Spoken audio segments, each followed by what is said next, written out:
Hi all. So போன வீடியோவில் நம்ம வந்து பேசிக்காக உள்ள டேக்ஸ் எல்லாம் பார்த்தோம், ரைட்? பேராகிராஃப் டேக் பார்த்தோம், big, small, subset, super set, division, body tag, head tag, meta tag, so title, இந்த மாதிரி நிறைய டேக்ஸ் வந்து போன வீடியோவில் நம்ம வந்து பார்த்தோம், ரைட்?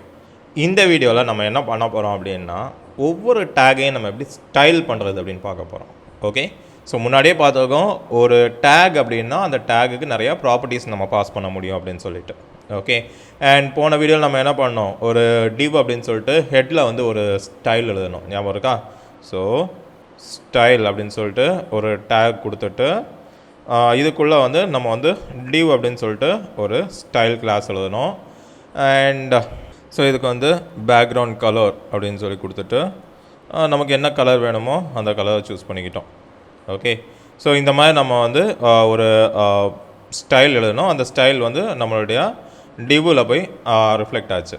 ஓகே, ஸோ இப்போ பார்த்தீங்கன்னா இப்போது நம்ம என்ன கலர் கொடுத்துருக்கோமோ அந்த கலர் வந்து ரிஃப்ளெக்ட் ஆகுது.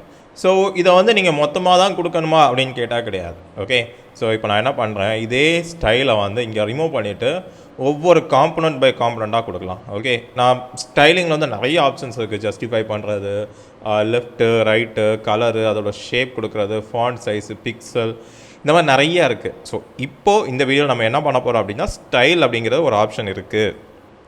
இந்த ஸ்டைல் அப்படிங்கிறது ஒவ்வொரு டேக், அதாவது ஒரு பேரண்ட்டில் எப்படி ஒர்க் ஆகுது, சைல்டில் எப்படி ஒர்க் ஆகுது, அந்த மாதிரி நம்ம வந்து பேசிக் மட்டும் பார்க்க போகிறோம். இது வந்து சிஎஸ்எஸ் உடைய டுட்டோரியல் கிடையாது. ஓகே, சிஎஸ்எஸ்க்கு நம்ம தனியாக பூட் ஸ்ட்ராப்புக்கு ஒரு டுட்டோரியலும் டெய்ல்விண்டுக்கு தனியாக ஒரு டுட்டோரியலும் பண்ணியிருக்கோம். ஓகே, ஸோ இந்த சிஎஸ்எஸ் அப்படிங்கிறது தான் நம்மளுடைய ஹெச்டிஎம்எல் கண்டென்ட்டாக அழகாக காட்டக்கூடியது. அனிமேஷன்ஸ் கொண்டு வர்றது, ஹவரிங் எஃபெக்ட், இந்த மாதிரிலாம் கொண்டு வர்றதுக்கு நீங்கள் வந்து சிஎஸ்எஸ் தான் எழுதுவீங்க. ஓகே, இப்போ நம்ம என்ன பண்ண போகிறோம் அப்படின்னா, சிம்பிளாக ஒரு ஸ்டைல் டேக் போட போகிறோம். ஓகே, ஸோ இந்த டேக் பாடி அப்படிங்கக்கூடிய இந்த டேக் இருக்கு இல்லையா, ஸோ இதுக்குள்ளே போய்ட்டு ஃபஸ்ட் நான் ஒரு ஸ்டைல் எழுதுகிறேன். ஓகே, ஸ்டைல் அப்படின்னு சொல்லிட்டு இதுக்கு வந்து நான் கலர் கொடுக்குறேன். ஓகே, ஸோ இந்த கலர் அப்படிங்கிறது என்ன அப்படின்னா, இந்த டெக்ஸ்ட்டுடைய கலரை மட்டும் சேஞ்ச் பண்ணக்கூடியது. ஸோ கலர் வந்து நான் ரெட் அப்படின்னு கொடுக்குறேன். சேவ் பண்ண அப்படின்னா இப்போ பாருங்கள், இதில் இருக்கக்கூடிய மொத்த கலரும் ரெட் ஆகிடும். ஓகே, ஸோ நீங்கள் பேரண்ட் டேக்கில் ஒரு ஸ்டைல் அப்ளை பண்ணுறீங்க அப்படின்னா சைல்டு டேக்குக்கும் அதே ஸ்டைல் வந்து ரிஃப்ளெக்ட் ஆகும். ப்ரொவைடட் சைல்டு டேக்கில் தனியாக அதுக்குன்னு ஒரு ஸ்டைல் ப்ராப்பர்ட்டி இல்லை அப்படின்னா. ஓகே, ஃபார் எக்ஸாம்பிள் இந்த பேராகிராஃப் டேக் பாருங்கள். ஓகே, இதில் வந்து 3 பேராகிராஃப் இருக்குது பார்த்தீங்களா? ஸோ கரெக்டாக சொல்லணும் அப்படின்னா இதில் வந்து 3 பேராகிராஃப் நம்ம வந்து கொடுத்துருக்கோம். ஒரு பெரிய மெயின் பேராகிராஃப் இங்கேருந்து ஸ்டார்ட் பண்ணியிருக்கோம். ஸோ இதே நான் வந்து என்ன பண்ணுறேன், இங்கே நான் வந்து க்ளோஸ் பண்ணிக்கிறேன். ஸோ இப்போது நம்மகிட்ட 3 பேராகிராஃப் டேக் இருக்குது. இப்போது நான் இந்த பாடிக்கு அப்ளை பண்ணியிருக்கக்கூடியது மொத்தமாக எனக்கு வந்து இதில் இருக்கக்கூடிய எல்லா சைல்டு டேக்கும் வருது. ஓகே, வாட் இஃப் எனக்கு வந்து இதில் இருக்கக்கூடிய ஒரே ஒரு சைல்டு டேக் வந்து நான் வந்து ப்ராப்பர்ட்டி சேஞ்ச் பண்ணணும்னு நினைக்கிறேன். ஓகே, இந்த ஹாப்பி ஸ்டூடெண்ட்ஸ் அப்படிங்கிறத மட்டும் நான் க்ரீன் கலரில் கொடுக்கணும்னு நினைக்கிறேன் அப்படின்னா அந்த சைல்டு டேக்கு நம்ம ஸ்பெசிஃபிக்காக ஒரு ஸ்டைல் டிக்ளேர் பண்ணிக்கலாம். ஓகே, கலர் வந்து க்ரீன் அப்படின்னு கொடுத்துக்கலாம். ஓகே, ஸோ இங்கே வந்து உங்களுக்கு நிறைய ஆப்ஷன்ஸ் இருக்குது. ஓகே, க்ரீன் அப்படின்னு பேஸ் ஜென்ரலாக கொடுக்குறேன். ஸோ என்னாகும், இந்த டேகுக்கு மட்டும் பேரண்ட் டேகுக்கு என்ன தான் இருந்தாலும் இந்த டேகுக்கு ஸ்பெசிஃபிக்காக நம்ம என்ன ஸ்டைல் கொடுத்துருக்கோமோ அது அப்ளை ஆகுது. மற்ற டேக்ஸ் எல்லாம் பாருங்கள் பேரண்ட்டோட தான் ஆட்டோமேட்டிக்காக எடுத்துக்குது, ஏன்னா அதுக்கெலாம் தனியாக ஸ்டைல் இல்லை. ஓகே, ஸோ இந்த மாதிரி தான் வந்து உங்களுக்கு ஸ்டைல் ஒர்க் ஆகும். அண்ட் ஸ்டைலுக்கு வந்து நீங்கள் இப்படி தான் கலர் ரெட்டு க்ரீன் அப்படின்னு கொடுக்கணுமா அப்படின்னு கேட்டால் கிடையாது. நீங்கள் வந்து ஹெக்ஸாடெசிமல் கலர் கோடும் கொடுத்துக்கலாம். ஃபார் எக்ஸாம்பிள் இப்போ நான் கூகுளில் போய்ட்டு HTML கலர் பிக்கர் அப்படின்னு நான் கொடுக்குறேன் அப்படின்னா இங்கே பாருங்கள், உங்களுக்கு முதல்ல ஒரு கலர் பிக்கர் வரும்.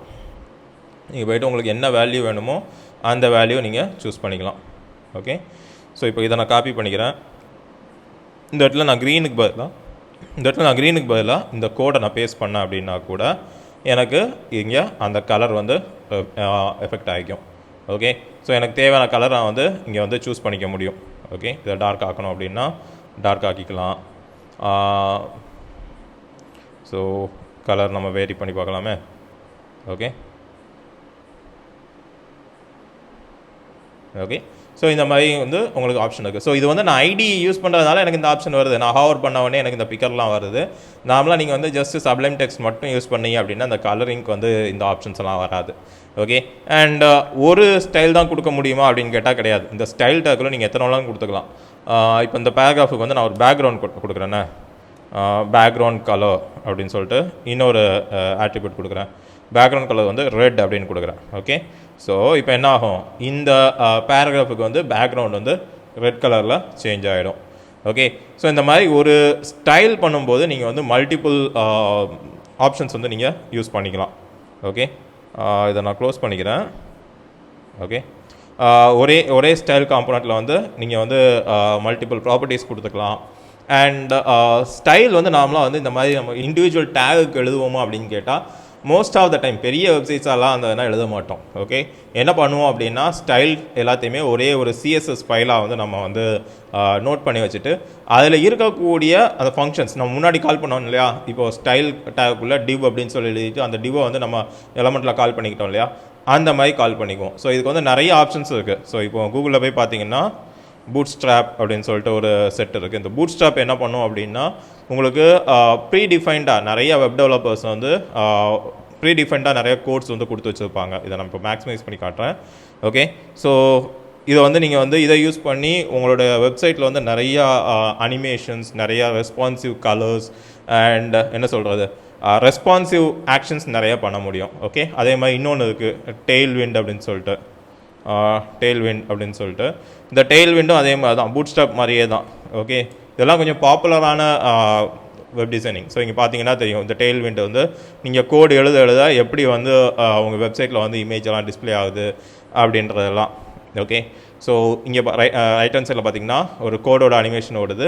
நீங்கள் என்ன கோடு எழுதுறீங்களோ அதுக்கு ஈக்குவலண்ட்டாக இந்த லெஃப்ட் ஹேண்ட் சைடில் இருக்கக்கூடிய கண்டென்ட் வந்து உங்களுக்கு சேஞ்ச் ஆகுது. ஸோ இந்த மாதிரி இங்கே பார்த்தீங்கன்னா தெரியும், நீங்கள் வந்து ஜஸ்ட் கிளாஸ் தான் கால் பண்ணியிருப்பீங்க. இந்த மாதிரி பெரிய பெரிய CSSலாம் எழுதுறதுக்கு நீங்கள் என்ன பண்ண மாட்டீங்க, அங்கே போய்ட்டு ஸ்டைலில் உட்காந்து பேக்ரவுண்ட் கலரு இந்த மாதிரிலாம் நீங்கள் வந்து டிஃபைன் பண்ணிகிட்டு இருக்க மாட்டீங்க.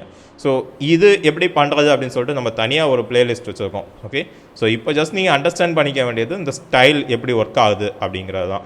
ஓகே, நான் மேக்ஸிமைஸ் பண்ணி காட்டுறேன். இந்த ஸ்டைல் அப்படிங்கிறது நீங்கள் பேரண்ட்டுக்கு என்ன ஸ்டைல் கொடுக்குறீங்களோ அது வந்து சைல்டு எல்லாத்துக்குமே ரிஃப்ளெக்ட் ஆகும். ப்ரொவைடட் சைல்டுக்கு தனியாக அதுக்குன்னு ஸ்டைல் ப்ராப்பர்ட்டி இல்லை அப்படின்னா, அதுக்குன்னு தனியாக ஸ்டைல் ப்ராப்பர்ட்டி இருந்தது அப்படின்னா அந்த பர்டிகுலர் டேகுக்கு என்ன ஸ்டைல் ப்ராப்பர்ட்டி இருக்கோ அது மட்டும்தான் உங்களுக்கு ரிஃப்ளெக்ட் ஆகும். பேரண்ட்டோடது அந்த இடத்துல போய் அஃபெக்ட் ஆகாது. ஓகே, ஸோ அடுத்த வீடியோவில் நம்ம வந்து எப்படி நம்மளுடைய பேஜை வந்து ஃபார்மேட் பண்ணுறது அப்படின்னு பார்க்கலாம். Okay, thank you.